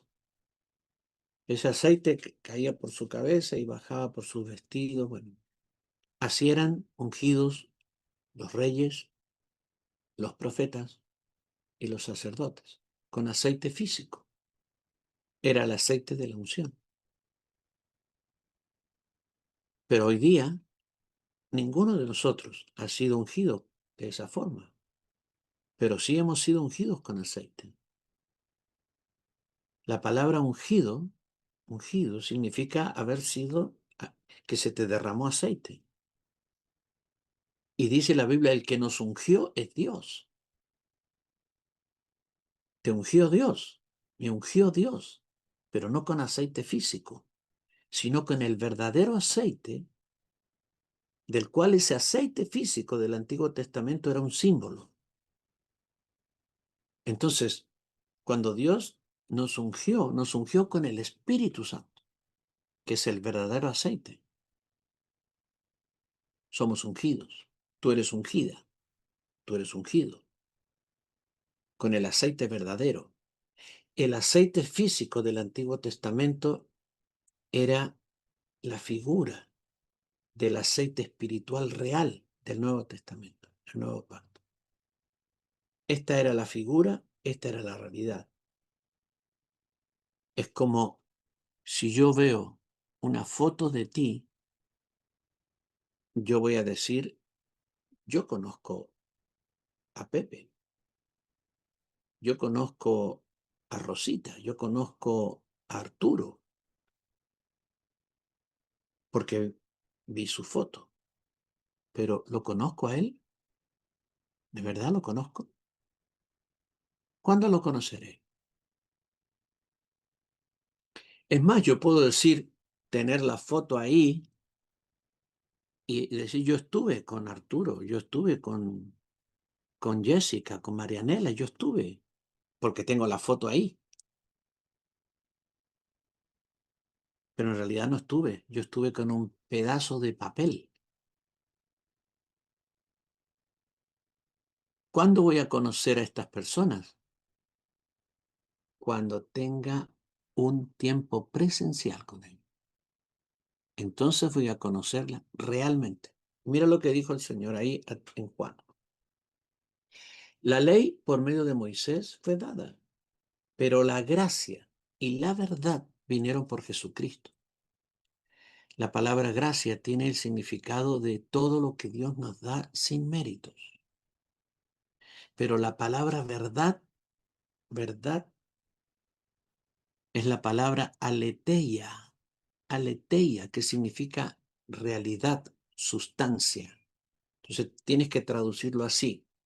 La ley, la sombra, la figura, la grama, por medio de Moisés fue dada. Pero la gracia y la realidad, la sustancia de las cosas, vinieron por Jesucristo. Es Jesucristo el que trae la realidad, la sustancia. Él es el que nos introdujo en el mundo espiritual, porque ¿dónde está la realidad? No está en el mundo material. Aquí no está la realidad. Esto que vivimos acá, en este mundo material, es vanidad, no es realidad. ¿Tú crees que es la realidad? La realidad está en el mundo del espíritu. Le puedes llamar realidad física si quieres, pero la realidad, según Dios, no está aquí en lo visible, sino en lo invisible, en el mundo del espíritu. Ahí está la realidad. El verdadero templo de Dios está en el mundo del espíritu. Dios opera y funciona y se mueve libremente en el mundo del espíritu.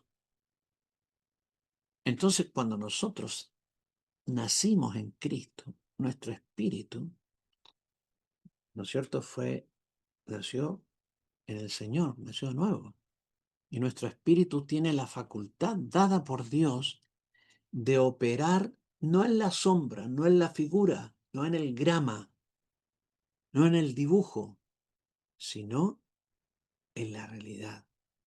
Ese es el poder que tiene el espíritu, la realidad de las cosas. ¿Sí? Bien. Ahora, el nuevo pacto administra, o en el nuevo pacto administramos muchas cosas. Y te voy a dar una lista de cosas que puedes anotarla allí. Son cosas que tú y yo administramos, o Dios quiere que administremos en este nuevo pacto. Número 1, la gracia de Dios. La gracia de Dios es, la gracia de Dios es Dios suministrándose a nosotros en todo.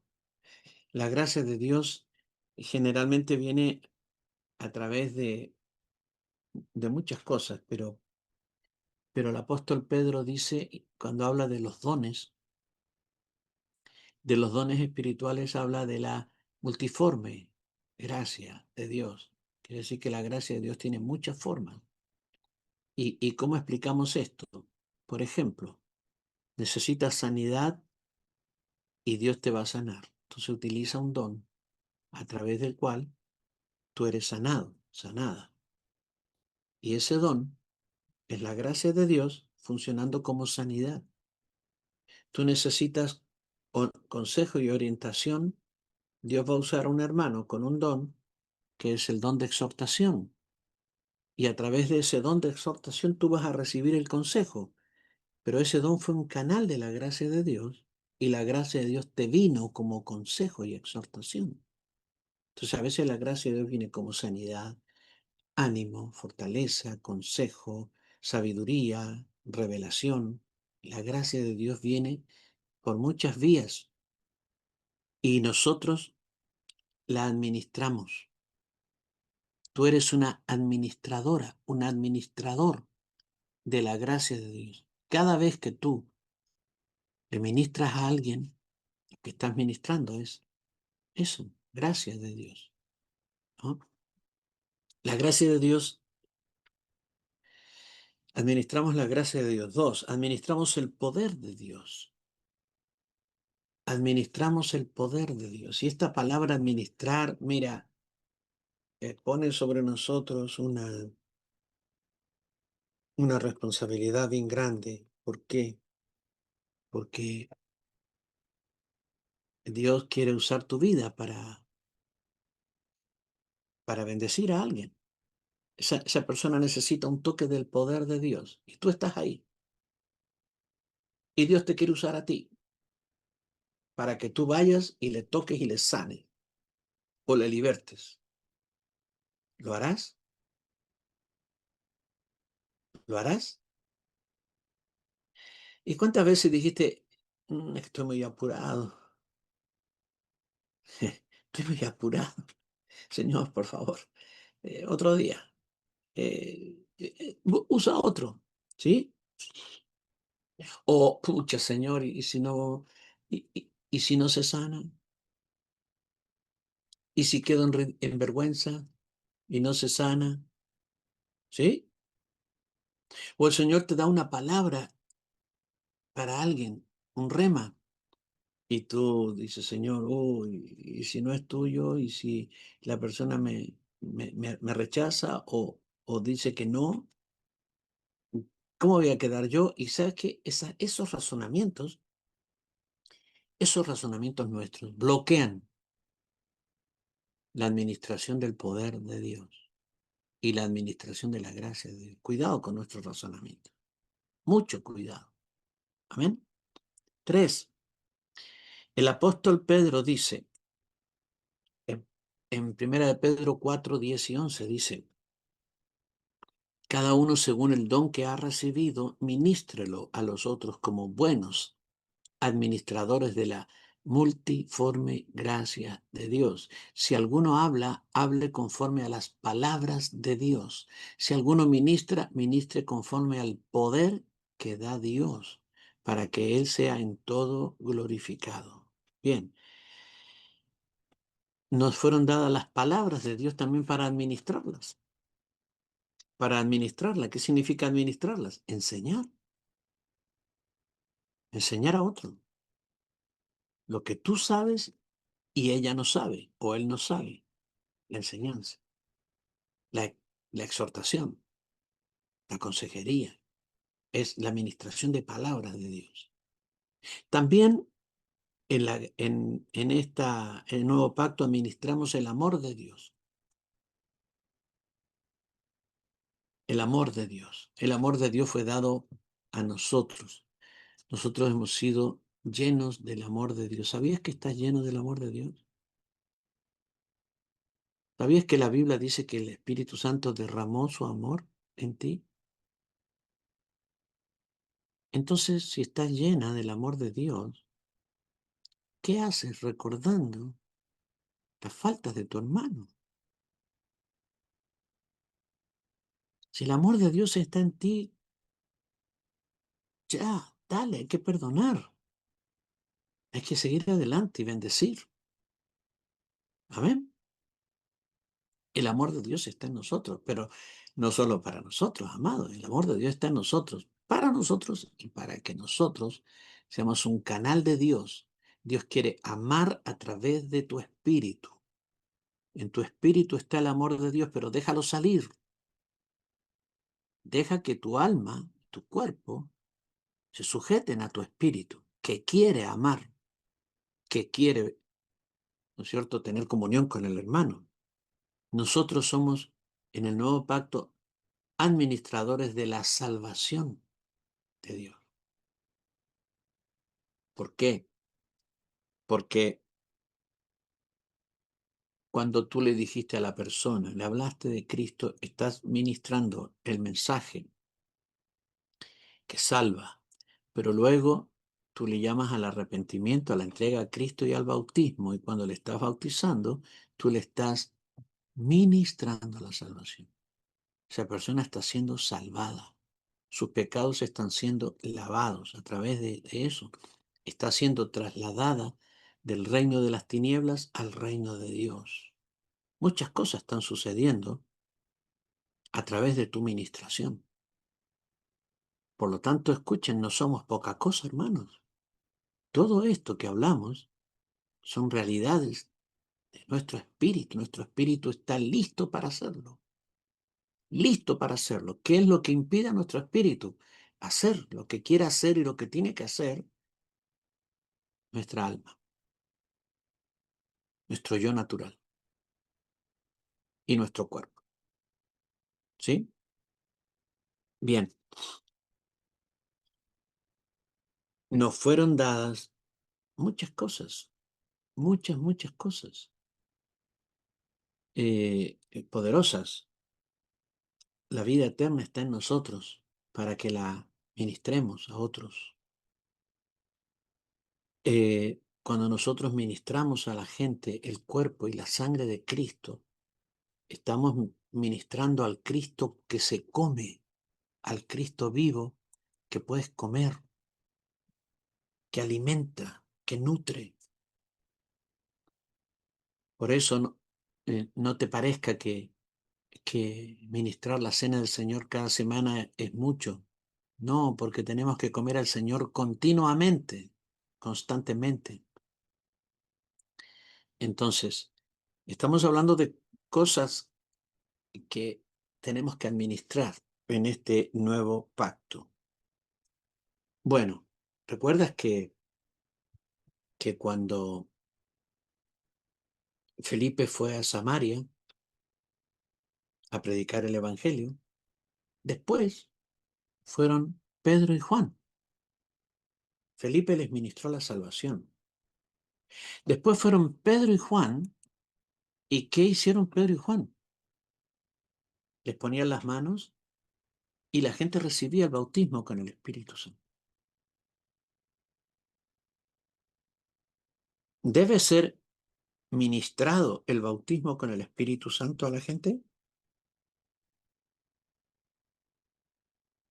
¿O tenemos que tomar una postura así, bueno, cuando el Señor quiera, un día, cuando haya un culto glorioso y, no sé, haya una cosa, la persona lo va a recibir solita?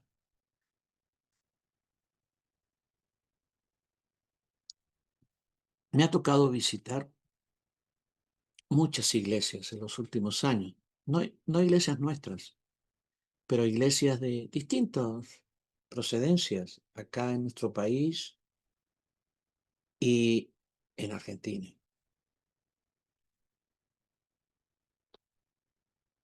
Y yendo a esas iglesias a predicar, en muchas de ellas, he llamado a la gente que nunca ha sido bautizada con el Espíritu Santo, nunca habló en nuevas lenguas, les he llamado para venir adelante y recibir el bautismo con el Espíritu Santo. Y lo que he observado es que, hablando en todas estas iglesias donde he ido, son iglesias que tienen doctrina pentecostal y carismática, que sus pastores creen en el bautismo con el Espíritu Santo, con hablar en lengua, que es parte de su estructura doctrinal, pero la mayoría de su gente no ha sido bautizada con el Espíritu Santo. Y he ministrado y voy a dar un promedio por lo que he visto, ¿no? Lo que yo he visto es que más del 50% de las personas que integran esas iglesias nunca fue bautizada con el Espíritu Santo. Algunos de ellos tienen años y años de estar en la iglesia, otros son más nuevos, pero nunca fueron bautizados con el Espíritu Santo. Y esto puede significar varias cosas. Uno, que los pastores a lo mejor no saben cómo ministrar. Dos, que la iglesia entró en una resignación. Quizás intentaron una vez, dos veces y no resultó y dijeron, bueno, un día lo vas a recibir. Un día el Señor te lo va a dar. Va a ser bautizada, bautizado con el Espíritu Santo. Y eso como que cerró el capítulo y la persona de ahí en adelante pasa años y años hasta que alguien viene de afuera y ministra y la persona lo recibe. Pero esto es una tragedia, hermano. Es una tragedia en la iglesia carismática pentecostal, en nuestras iglesias. Cuando digo pentecostal, tengo que aclarar que acá en Chile se le dice pentecostal a los hermanos de la iglesia metodista pentecostal. Pero cuando yo hablo de pentecostal, hablo de todas las iglesias en el mundo que creemos que el bautismo con el Espíritu Santo, con la evidencia de hablar en lenguas, es actual y real. De todas las iglesias que creen en sanidades, milagros, liberaciones, todo. De eso estoy hablando. Entonces, en estas iglesias está ocurriendo esto. Y como estamos hablando de que somos administradores de cosas espirituales, también somos administradores del bautismo con el Espíritu Santo. Si alguien no le ministra a la gente el bautismo con el Espíritu Santo, ellos no lo recibirán.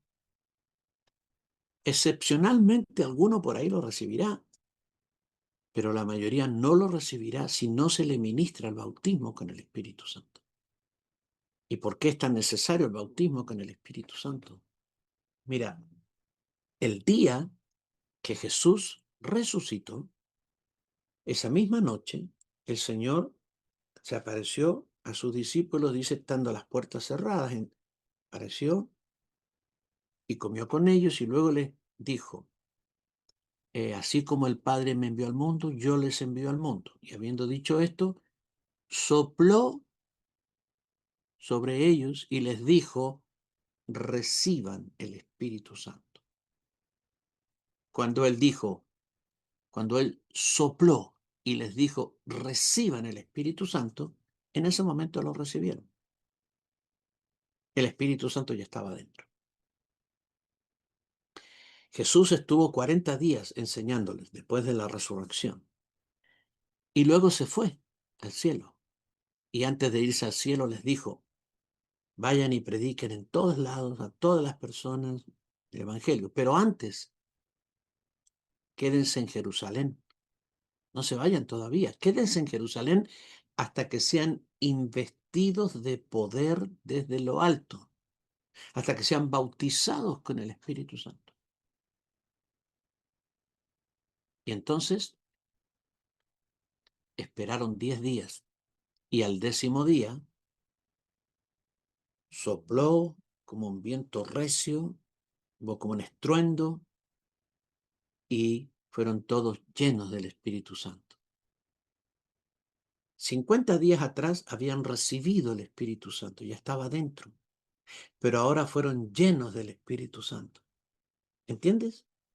La persona, el día que se convierte a Cristo, recibe el Espíritu Santo, pero luego necesita ser lleno del Espíritu Santo. Lleno del Espíritu Santo. Y es responsabilidad nuestra. Entonces, si tienes discípulos, discípulas, pregúntales, ¿ya hablaste en lenguas? No, pero no. Si la primera pregunta es, ¿ya te convertiste? Y ya sabes, ¿no es cierto? Y si ya se convirtió a Cristo, ya tiene el Espíritu. Pero no está llena, no está lleno todavía del Espíritu, no ha sido bautizado con el Espíritu Santo y necesita ser bautizado con el Espíritu Santo. Y cuando una persona es bautizada con el Espíritu Santo, empieza a hablar en lenguas. Empieza a hablar en lenguas. Amados, que en todas las iglesias de los que estamos aquí tenemos hermanos, la mayoría de hermanos de la Iglesia Centro Cristiano Mundial, pero aquí tenemos hermanos de otras congregaciones también y algunos líderes y pastores de otras congregaciones que no son de la Iglesia Centro Cristiano Mundial, pero son nuestros amados, nuestros hermanos. Y entonces, en todas las iglesias, en todas, todos los que estamos aquí, tenemos un lazo en común. Nuestra doctrina es doctrina pentecostal. Nuestra doctrina es doctrina carismática. Creemos en la sobrenaturalidad divina. Creemos en el bautismo con el Espíritu Santo. Pero digo, tenemos que convertirnos en administradores del bautismo con el Espíritu Santo. Por lo tanto, no te retardes. Si hay hermanos, discípulos tuyos o gente que tú tienes una amistad en Cristo, háblale del bautismo con el Espíritu Santo y ministrale el bautismo con el Espíritu Santo. Y cuando ellos empiecen a hablar en lenguas, tú sabrás que ellos están siendo llenos del Espíritu de Dios. Amén. Nuestro espíritu necesita esa llenura. Nuestro espíritu necesita la presencia del Espíritu Santo desde el momento de su conversión. Dentro de nosotros, escucha, tenemos que distinguir entonces dos operaciones del Espíritu Santo en nosotros. Una, habitando dentro, y dos, derramado sobre. Habitando dentro, produce el fruto del Espíritu, el cambio de vida, la transformación, etc. Derramado sobre, como una investidura de poder, nos va a permitir ser usados por Él para hacer grandes maravillas, para hacer todas las cosas que Cristo hizo y aún mayores. Esa investidura. Amén. Muy bien, vamos a orar. Padre, muy agradecidos estamos por este tiempo precioso, hermoso, de estar en tu presencia, de estar con tu palabra, de ser iluminados por ella, de ser enseñados por el Espíritu Santo y guiados a toda verdad y a toda justicia. Que cada día nosotros estemos abiertos y dispuestos a escuchar al Espíritu de Dios, que nos habla, que nos bendice, que nos dice, que nos nutre. Amado Espíritu Santo, cada día toma comunión con nosotros, contacto, fortalece nuestro espíritu, fortalécelo profundamente y llena nuestra alma para que nuestra alma se rinda a ti, santificada, dispuesta, entregada a ti para servirte. Nuestro cuerpo te honrará porque somos templo del Espíritu Santo. Gracias, Señor. Al terminar esta clase estamos muy contentos y muy agradecidos por cada hermano, por cada hermana, por cada pastor, pastora, apóstoles que han estado en este día. Todos ellos y sus familias, seamos bendecidos todos. En el nombre del Señor Jesucristo. Amén, amén y amén.